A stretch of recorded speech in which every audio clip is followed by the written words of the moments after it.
If there's one thing that makes all the difference to being productive and thriving in life and in business, it is sleep.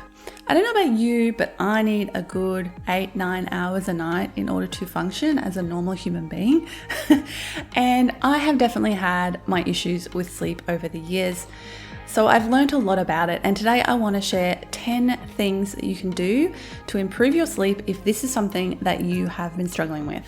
Now, before I get started, I just want to disclaim that I am not a doctor or a medical professional. So if you have proper full-on sleep issues, you think you have insomnia or sleep apnea or anything like that, please go talk to your doctor. This is just a layperson's understanding of what I have learned myself about sleep and how to improve sleep over my 40 years of life to date. Okay, number 1, have a bedtime alarm. You have a wake-up alarm, or most of you do. Have you ever thought of having a bedtime alarm? The reason this is so important is because in order to get really good sleep, we actually need to be sleeping at the same time and waking up at the same time every day.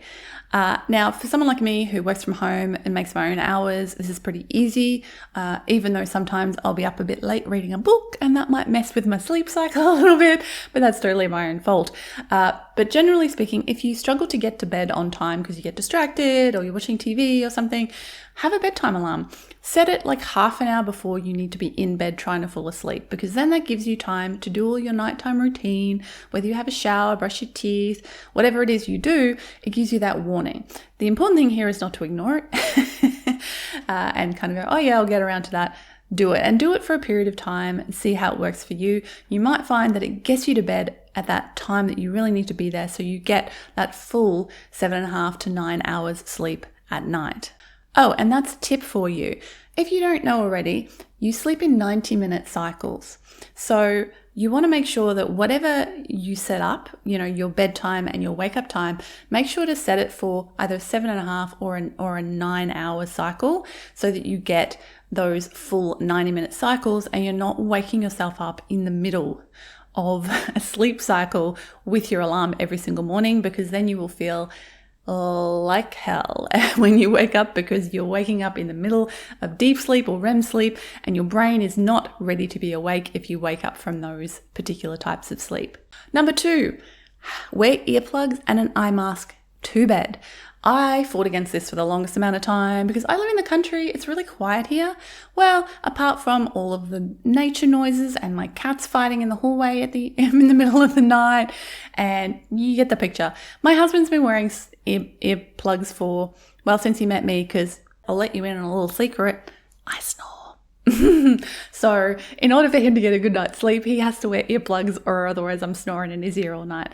And he's been a convert ever since. Even when he doesn't sleep next to me anymore, if he's away or something, he still wears earplugs. And he's right, it makes a huge difference. You want to get the really powerful ones that just block out almost all noise, because especially if you're a light sleeper and noises will disturb you and knock you out of your sleep cycle, that's one very simple, cheap, easy way to prevent that from happening. Same with the eye mask. It's pretty inexpensive to buy a really comfortable eye mask, and that will block out any of those, bits of light coming through the curtains or whatever it might be. So if you're not in a fully dark environment, or you sleep weird hours like you're a shift worker or something like that, then the eye mask is also going to be really good, because light does have some effect on our sleeping and waking cycle. Although it's not the main thing, and I'll get to that soon. In fact, I'll get to it right now. Number 3, make sure to get cool before you go to sleep. Research has shown that it's actually the temperature that it really helps us get to sleep. So we actually need it to be quite cool, or our bodies need to be quite cool in order to drop off to sleep. That's why it's so hard to sleep when it's hot. And for those of you who, like me, live in a hot climate, you will totally know what I'm talking about here. And that, it's the middle of summer, it's sweaty, it's hot, and it's so hard to get to sleep. Now, one way to do this is sort of trick your body, is to have a warm shower before you go to bed. Strangely, this seems to work. I don't know why. I'm not sure of exactly why, but Studies have shown that by warming your body up, I think because your body then has to work to cool itself down, there might be some homeostatic thing going on there that then cools your body down and allows you to drift off to sleep. So I'm the sort of person who always showers before I go to bed anyway. And if you're not, maybe try it for a week and have a nice warm shower. Not super duper hot, but pretty warm, and see if that helps you drop off to sleep within the next half an hour or so after your shower. Oh, by the way, I'm going to put some links in the description below to some more information on everything I'm covering in here. So if you want some more info, have a look there and check those out. Also, if you're enjoying this video, please do give me a thumbs up. And if you want to subscribe, I won't be sad about it. Number 4 is to dim your lights and have some sort of wind down routine. So you can obviously combine this with your bedtime alarm, although ideally you want to dim the lights a little bit earlier than this. Like in our house, we never actually use the overhead lights except in the kitchen when we're cooking. We have lamps like with warm light. So, right now I'm using all of my beautiful white LED lights, but at nighttime we like to have lamps that have a warm tone to them. And sometimes I'll even just like put a candle on if I'm reading, because I have a Kindle, so it's like backlit. If I'm reading in bed or if I'm reading in the lounge or whatever, I'll just have like one lamp on just so it gives you enough light to see, but it's also it's almost, calming and soothing. It's not that bright light that is keeping you awake. So try that if you haven't already. Get some lamps that kind of dim the space a bit, or use candles or something else like that. And then obviously you've heard all the stories about turn off your bright devices in your face, make sure they're on night mode, things like that, so you have less blue light coming at you and keeping you awake. Number 5 is to carefully watch your caffeine and alcohol intake. I'll explain why. Now, I'm one of those really annoying people who doesn't use caffeine. I gave coffee and caffeine up many years ago, and honestly, it's one of the best things I ever did for myself, but I can do a whole video on that, so I won't get into it now. Basically, caffeine has a really long half and quarter life. So if you even have a cup of coffee in the middle of the morning, by evening, you've still got some of that caffeine in your system. And if you're one of those people who drinks it consistently throughout the day, then you've still got a lot of it in your system, and it will impact your sleep. Now, I know there are different people who process and metabolize caffeine differently, but if you want more information on that, there's heaps out there. Basically, it can seriously mess with your sleep. Even if you can fall asleep, sometimes it will make you wake up more during the night because it kind of elevates your adrenaline, your fight-flight response. So you're more jumpy and you're more likely to wake up due to noises and things like that. Obviously, if you've got your earplugs, not such an issue. But so it can definitely have a bad impact on sleep. And my sleep certainly improved after I gave up caffeine. The other one's alcohol. The reason for this, and we've all done it, you have a nightcap. I mean, there's a word for it. But basically, alcohol doesn't send you to sleep. It actually sedates you. It's like going to the hospital and getting sedation. So it's actually a different type of brain wave. Basically, it's a different brain state, sedation versus sleep. So that's why you can drink and then fall asleep easily, but then you wake up feeling terrible in the morning. It's because you haven't actually slept properly. You were sedated for a period of time, and then you may have gone into natural sleep after that. But that's why it can mess with you and make you feel so terrible the next day, even if you've only just had a little bit. And as much as I hate it, the older you get, the worse this seems to get. So if you're still young, enjoy it while you can, because the older you get, the less tolerant you seem to be to this, to the amount of alcohol that you can drink and how it will affect you, especially your sleep. So for those of you who have like wine in the evening and stuff like that, I know it sucks, but maybe try giving it up for a little while and see how it affects your sleep, if sleep is something you're really struggling with. Okay, number 6 is to move during the day. So use your body, get some physical exercise, because by actually getting exercise in, you will sleep better because you've not only worn your brain out, you've worn your body out a little bit, and it really wants to rest. So for me, I notice this if on days where I am really lazy, I actually don't sleep as well because I haven't worked my body out. I haven't actually exhausted my body in any way. And so it's like, oh yeah, whatever.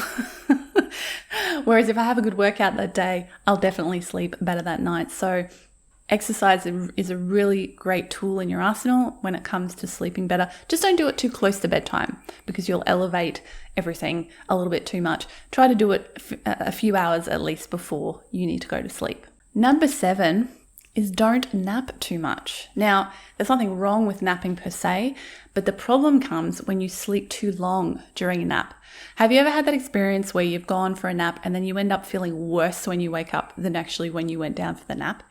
The reason for this is usually because you've been woken up in the middle of one of those sleep cycles and you've been woken up in like REM sleep or deep sleep, and your brain is literally trying to go from one state into another immediately, and you have like a sleep hangover basically, and it can take quite a while to get out of that.